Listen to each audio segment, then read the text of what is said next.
name is Amanda Thomas. If you're following me here from TikTok, thank you so much. The outpouring of love and support that I've received over there has honestly been overwhelming. I didn't know what to expect when I started that TikTok channel, and a couple of videos just kind of blew up, and I'm super thankful for the people that are there, that are listening to these stories, that are bringing awareness to these stories.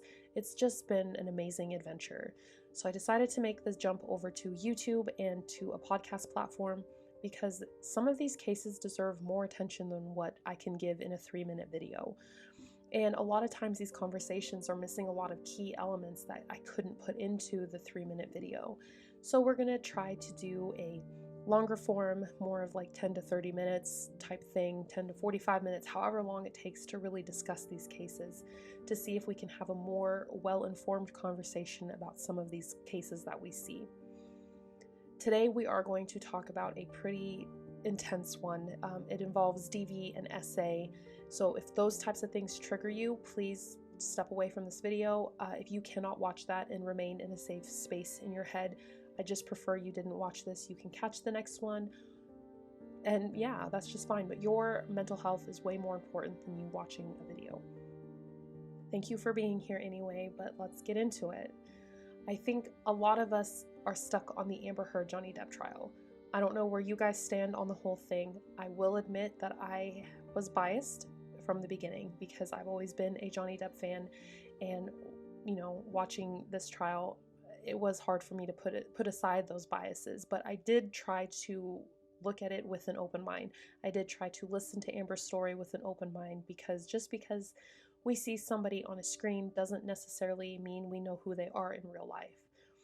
But anyway, now the jury is out and they are trying to figure out what to do with this whole case. I'm very, very anxious to see the results of that trial. I don't know if you guys are too, but I do think the most important thing that came from this trial was that people are now talking about DV openly, more openly. It's a conversation that is happening all around the world, and I think that is super important.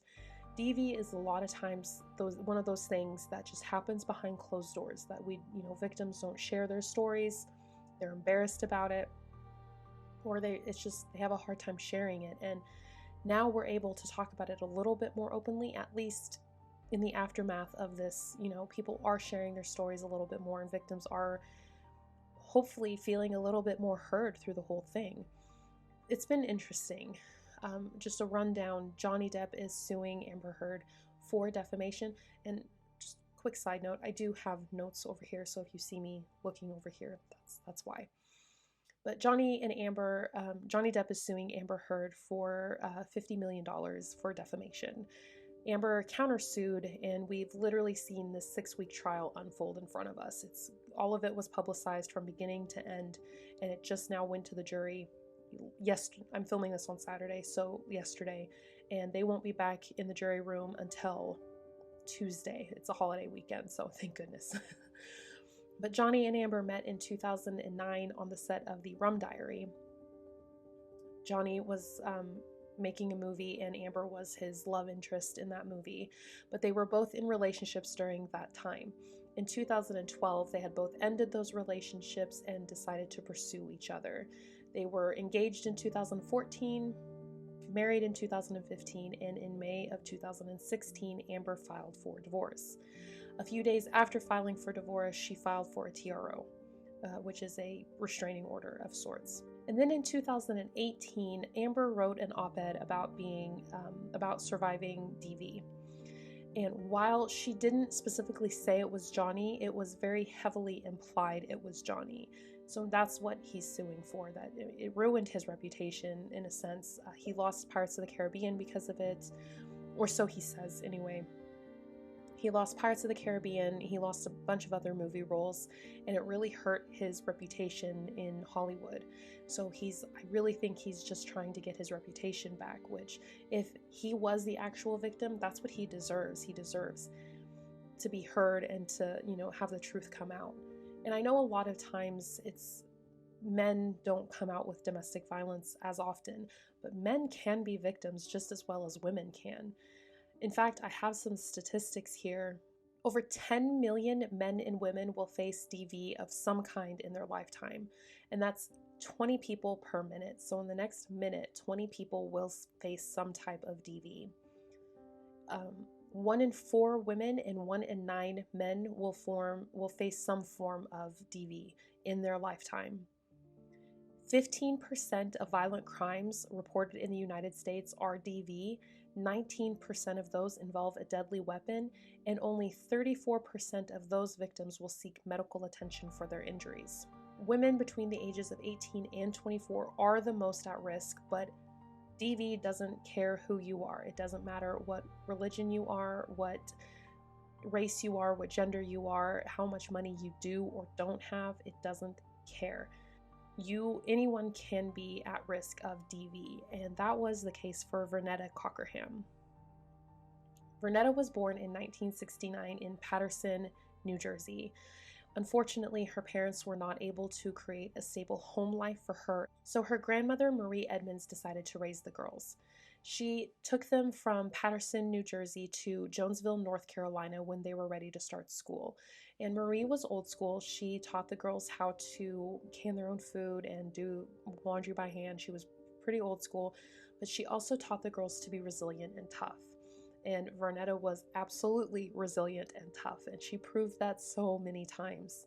But when Vernetta was 14 years old, she decided to go back to Newark, New Jersey and live with her mother. It didn't last long before she moved back to Paterson to live with her father. That's where she enrolled in high school. And in between her freshman and sophomore year of high school, she started tutoring math. And she started tutoring Kevin Baker. He was the high school football linebacker, and it didn't take long for their relationship to become more romantic. During her sophomore year of high school, she found out that she was pregnant with Kevin's baby. So during her sophomore year, she became a mother to Candace, and she was a good mom, and she was driven, and she wanted to make sure that Candace had the best life. So she finished high school, and then when she was done with high school, she started working for the Paterson Police Department as a records clerk. But eventually, she found out that Kevin was cheating on her. And the way she found out was her sister was dating a man named Richard Ellerby, and Richard told Vernetta that Kevin was cheating on her. So Vernetta left Kevin, as she should have, and decided to raise Candace as a single mother. But her and Richard became friends over this. She started kind of leaning on Richard and confiding in him and things, and so they became friends throughout this whole process of her leaving Kevin. But eventually, Vernetta decided she wanted to be closer to family, so she moved back to Jonesville, North Carolina. There, she started working 2 different jobs. She would start her morning at 4:30 in the morning. She would take Candace with her to work. And when she went on break there, she would take Candace to school. She would go back, finish her shift at the restaurant she worked at, and then she would drive 30 minutes to go work for a state prison. And this is how her life went. She was going to provide for Candace, and she was going to be the best mother for Candace, and she was. She was a wonderful mother. Vernetta and Richard had stayed friends throughout this entire process. Eventually, Richard reached out to Vernetta and said, "Hey, I'm really getting tired of Paterson. Would you mind if I came to visit?" Of course, she allowed him to come visit, but that visit soon turned into a permanent stay. Soon he was looking for jobs and he was wanting to settle down. And at first, Vernetta was totally fine with this. She enjoyed his company. She enjoyed having him around, but it didn't take long for the lines in the relationship to become blurred.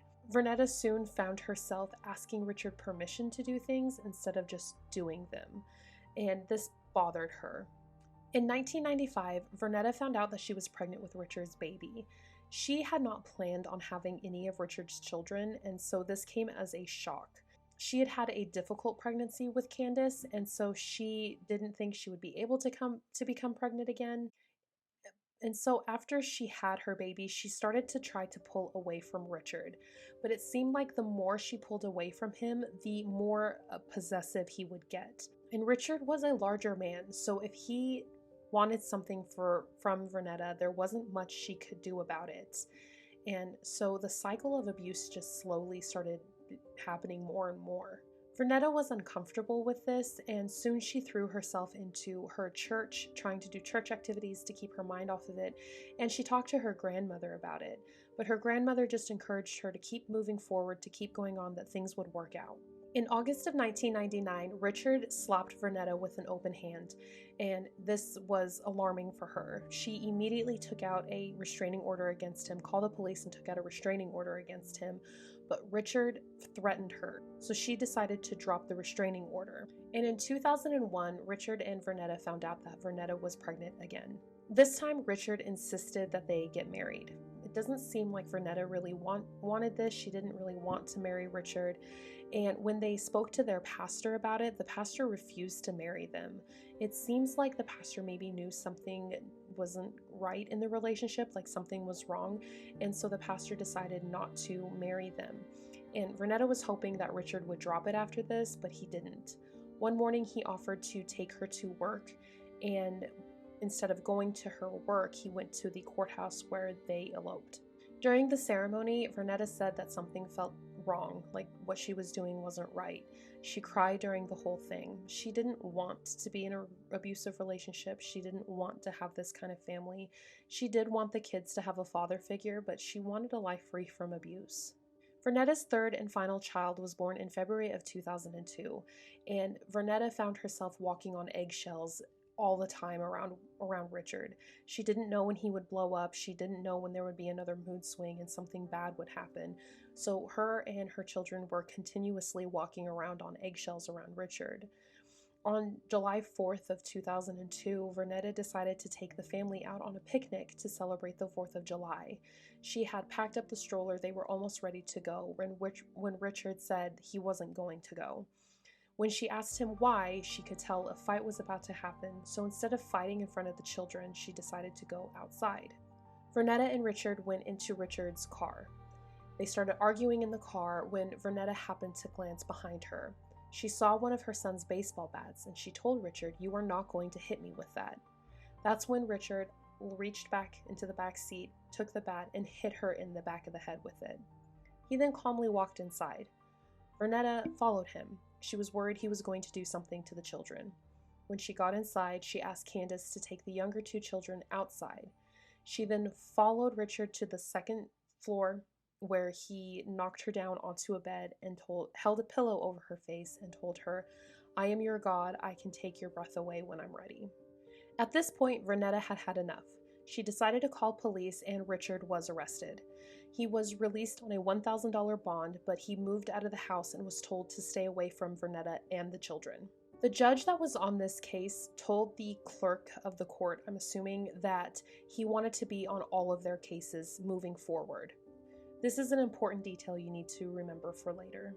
Even though Richard had moved out of the house and he was ordered to stay away from her and the children, Vernetta was still scared.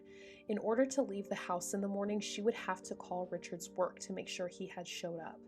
Vernetta even started carrying a pistol around with her, a pistol that her father had given to her as a birthday gift. In September, Richard pled guilty to a misdemeanor charge of assault. He was put on a 3-year probation and was ordered to stay away from Vernetta and their children. Vernetta had agreed to this thinking that this would keep her safe. Little did she know this was going to turn into a very, very, very bad situation. In October, Vernetta was leaving a phone company.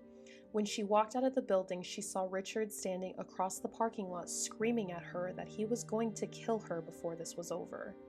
She called police, and Richard was arrested but released on a $1,000 bond. And then on November 2nd, a month later, Vernetta was working in a different county at the time, and she had forgotten her paperwork talking about the restraining order against Richard. So when Richard showed up, pacing back and forth outside the store and waving at her to come outside, when she called the police, they told her there was nothing they could do because she didn't have the paperwork. Vernetta became afraid for her customers and for her coworkers, so she decided to go outside and see what Richard wanted. Richard forced her into her own car and then forced her to drive her car to Richard's house. That's where he tried pulling her out of the vehicle, and she took the pistol from under her seat and hit him with the butt of it in the head. This really made him mad, so he yanked her out of the car, shoved her to the ground, and pushed her face into the gravel. Vernetta then heard him calling 911. When police arrived, they arrested her. They arrested Vernetta, and she was charged with assault. She had to spend the weekend in jail before the district attorney came in on that Monday after and realized that they had arrested the wrong person. All of her charges were dropped and Richard was arrested, but he was once again released on a $1,000 bond. It was after Richard was arrested for this assault on Vernetta that people started really encouraging her to go to a woman's shelter. The thing is that Vernetta felt safer at home as the police department was literally right across the street from her home. She was 70 feet away from the police department, and the women's shelter she would have gone to was closer to Richard. And Vernetta really thought that this time Richard would do some jail time as he had violated the restraining order and he continued to violate his probation, which should have revoked his probation. The weekend before Richard's hearing, Vernetta decided to go out of town, but when she came back, she realized that there was a footprint on one of her chairs outside of her home. She immediately knew that somebody had broken into her home, and so when she went to her file cabinet where she kept her belongings, she found a note from Richard, and the note said, "I will kill you, you will die." Vernetta called police, and Richard was once again arrested, and his hearing was postponed as he was getting booked into the county jail. And do you remember how I said that their first judge asked to be on all of the cases involving them? I don't know what got lost in translation or what happened, but they were assigned a new judge in this case. This judge did agree that they needed to extend the restraining order, but she didn't agree that Richard had violated his probation. Even though Richard's probation officer was sitting right next to her saying, no, he's violated his probation, they decided to let Richard go. Vernetta was concerned during this. She told the judge, he is going to kill me. But the judge didn't listen and released Richard. And unfortunately, this was going to be a fatal mistake. Shortly after this hearing, Vernetta spotted Richard outside of her home digging something. He had a wheelbarrow and a shovel and he was digging something. Shortly after that, she received a message from him on her answering machine saying, "These are the family graves and nobody's going to know you're here." Vernetta had always had a good relationship with the chief of police in her town, and she took him to go see these graves. There was a smaller grave for the children and a bigger grave for Vernetta. The chief of police said that he was going to put his deputies on high alert and that they would arrest Richard. But every time they saw Richard, he was able to elude them in some way. He would be able to escape. In fact, one time, Vernetta was speaking to a deputy about some paperwork, and Richard drove by, and they were not able to catch Richard. But they promised they would get him soon, and Vernetta felt some sort of peace with this. She thought that he was going to be arrested and everything was going to be fine. On November 19th of 2002, Vernetta woke up feeling at peace. She was given the promise that Richard was going to be arrested, and this was like a start to her new life. The kids were good, she was good, and Candace had actually grown up to be a beautiful young woman. She was getting ready to join the military, and she was very excited to serve her country.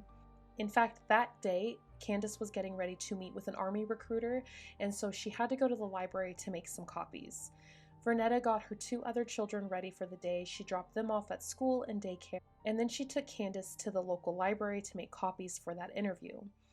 Somebody had called CPS on her saying that she was neglecting her children. She was almost positive it was Richard, and so she had to go take care of that, and she ran her other errands.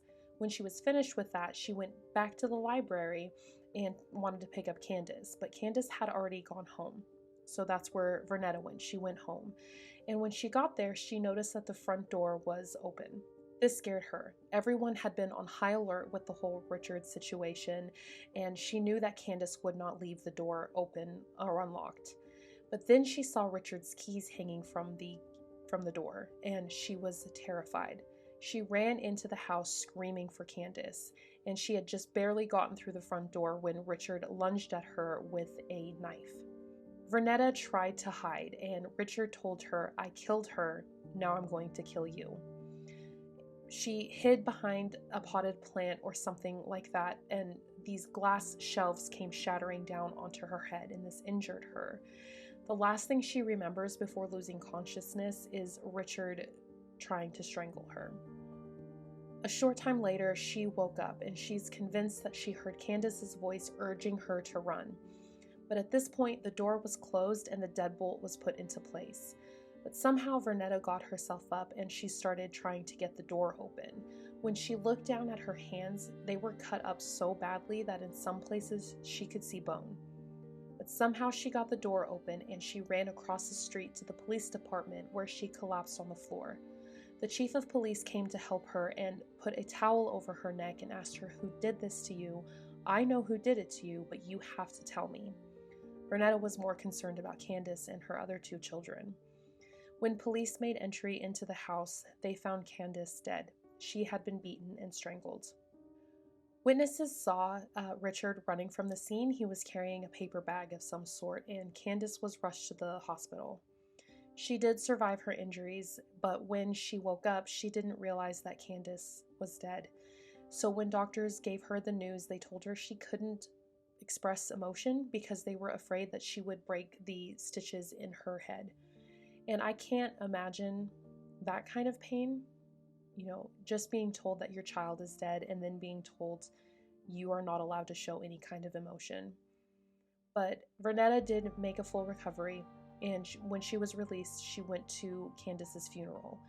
And as if they're trying to rub salt in the wounds, they took Vernetta's other 2 children away from her.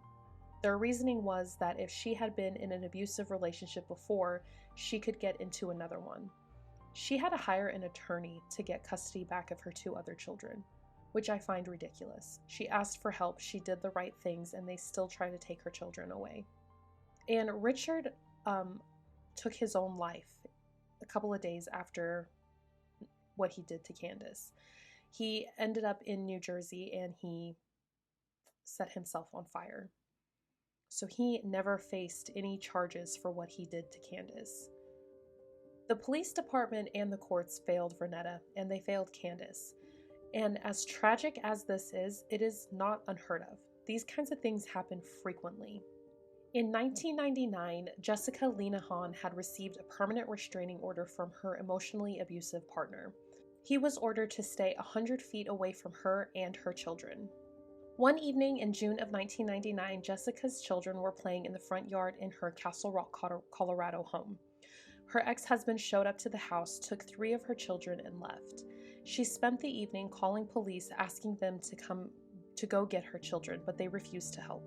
3 a.m. the next morning, her husband showed up to a police department where he opened fire against police officers. They shot back at him and killed him. When they went to go check his vehicle, they found the 3 bodies of her children. Jacqueline Frenchiette, and I'm sorry if I said her name wrong, also experienced something very similar. She received a restraining order against her ex-boyfriend, who she shared a child with. She was given the restraining order, but her ex-boyfriend was given visitation with their child. On one of those visitations, he took her child, shot her, and then set the house on fire, ending his own life. There are laws put into place to help victims of DV, and it is important to take those steps to protect yourself.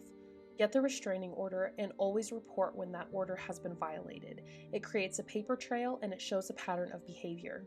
And I know there must be a lot of women or men out there who would rather stay with the abuser than take a chance at their children having to go spend time with their abuser on their own. If you were in that situation, you are not a bad person for making that decision. I want to make that clear.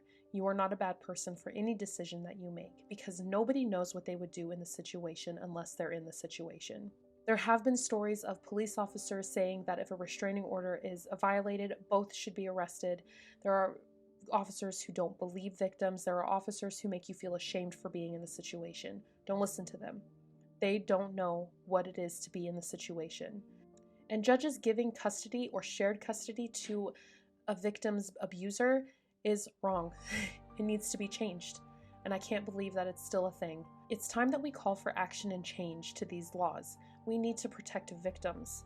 I think it's very important to know the signs of abuse. That way you can make a break early in the relationship. These are some of the signs that on the National DV hotline.